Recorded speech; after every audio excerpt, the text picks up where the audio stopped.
ہم سندھو پہ سودا کرنے کے لیے تیار نہیں ہیں.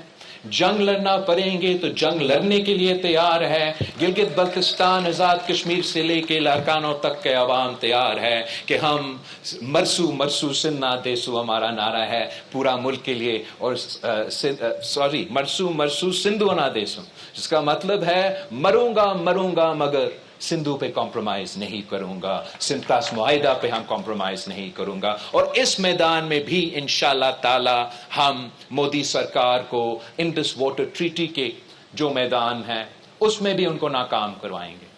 اور آخر میں جو گلگت بلتستان کے عوام نے مینڈیٹ پاکستان پیپلز پارٹی کو دیا ہے، جو گلگت بلتستان میں میرا منشور حق حاکمیت، حق ملکیت اور حق روزگار، یہی پاکستان پیپلز پارٹی کا منشور ہوگا آنے والے آزاد کشمیر کے انتخابات کے لیے. ہم گلگت بلتستان کے عوام کا جو سیاسی جدوجہد اور جس انداز سے گلگت بلتستان کے عوام نے اپنے آواز اور اپنے سیاسی جدوجہد نسل در نسل لڑ کے پہلے اختیار کا نظام کا خاتمہ کا حاصل کیا، پھر سیاسی نظام کا بندوبست کیا، پھر انتظامی کے نظام کا بندوبست کیا، اور اب ایک نیا آغاز ہوا ہے ہمارا جدوجہد کہ ہم حق حاکمیت آئینی حقوق کی صورت میں لیں. تو اب ایک نیا نسل کشمیر میں بھی بس رہا ہے، ایک نیا نسل کشمیر میں اپنے حقوق کے جدوجہد لڑنا چاہتے ہیں. اور جو سازشی عناصر ہیں، جو دشمن عناصر ہیں، وہ ان کے ایموشنز کے ساتھ کھیل کے ان کو ورگلا کے ایک غلط سمت کی طرف لے کے جانا چاہ رہے ہیں. میں ان کو بتانا چاہتا ہوں کشمیر کے عوام کو کہ پاکستان پیپلز پارٹی اور آپ کا جو 3 نسلوں کا ساتھ ہے، ہم اس ساتھ کو چھوڑنے کے لیے تیار نہیں ہیں. میں کشمیر جا رہا ہوں، میرا منشور ہوگا کہ آنے والے نسلوں کو یہ بتانا چاہتا ہوں کہ میں مانتا ہوں کہ جس انداز سے پاکستان گلگت بلتستان اور آزاد کشمیر کو 1947 سے چلا رہے ہیں، وہ طریقہ کار، وہ رویہ، وہ سٹیٹس کو اب 2026 میں نہیں چل سکتا. اب نیا نسل نے اپنا نیا سوچ سامنے لے کر آنا ہے.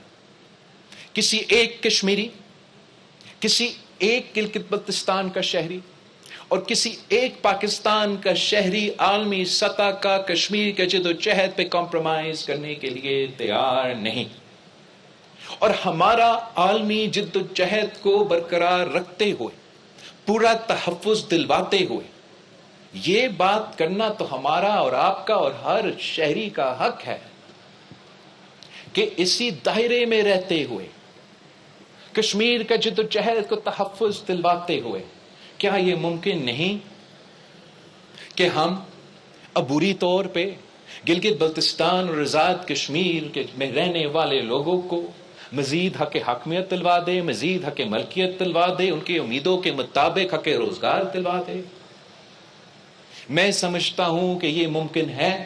گلگت بلتستان کے عوام نے راستہ دکھایا ہے. اب انشاءاللہ تعالی ہم یہ سیاسی سفر آزاد کشمیر میں بھی یہ پیغام اور یہ منشور لے کے جائیں گے. اور میں آزاد کشمیر کے عوام کو دعوت دیتا ہوں کہ آپ اپنا سیاسی حقوق استعمال کریں. آپ کا سیاسی ہتھیار اپنا ووٹ ہے.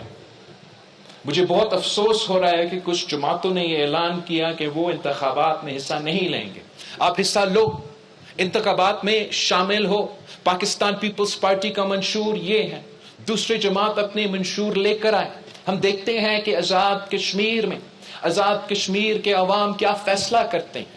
اس فیصلہ کے بعد اگر پاکستان پیپلز پارٹی کامیاب ہوگا تو میرا ارادہ یہ ہے کہ ہم ایک joint constitutional convention Azad Kashmir اور گلگت بلتستان کا رکھا جائے، جہاں ہم اس کانسٹیٹیوشنل کنونشن میں بحیثیت پاکستان پیپلز پارٹی کا نمائندہ اپنا منشور، اپنا نظریہ پیش کروں کہ میں سمجھتا ہوں کہ عبوری طور پہ ہمیں حق حاکمیت گلگت بلتستان اور آزاد کشمیر کو دینا پڑے گا۔ اب اس کا شکل کیا ہوگا، اب کیسے، کیا عبوری نام دیں گے، وہ ہم مل کے فیصلہ کریں، لیکن آئینی حقوق دلوانا پڑیں گے۔ یہ پرانی تنخواہ پہ آزاد کشمیر اور گلگت بلتستان کے لوگ چلنے کے لیے تیار نہیں۔ اور میں نے نیشنل اسمبلی میں بھی کہا تھا، اور میں گلگت بلتستان میں کہتا ہوں کہ بھلے آپ عبوری کہہ دے، بھلے آپ ان کو ایم این اے کا نام نہ دے، آپ ان کو سفیر کا نام دے، مگر ساتھ بٹھائے میرے۔ میں چاہتا ہوں کہ لڑکانوں کا ایم این اے کے ساتھ ساتھ مظفر آباد اور گلگت کا ایم این اے سفیر کے نام پہ، عبوری سطح پہ جب تک ہمارا رائے شماری مکمل نہ ہو، میں چاہتا ہوں کہ سینٹ آف پاکستان میں آزاد کشمیر اور گلگت بلتستان کے نمائندے موجود ہو۔ عبوری سطح پہ جب تک ہمارا رائے شماری اور عالمی سطح کا جدوجہد مکمل نہ ہوا، میں چاہتا ہوں کہ گلگت بلتستان کے نمائندے، آزاد کشمیر کے نمائندے وفاقی حکومت کا حصہ بنے، چلے عبوری پہ سفیر کے حیثیت میں، مگر ان کا آواز پارلیمان میں، سینٹ میں اور کیبنٹ میں کیوں نہ ہو۔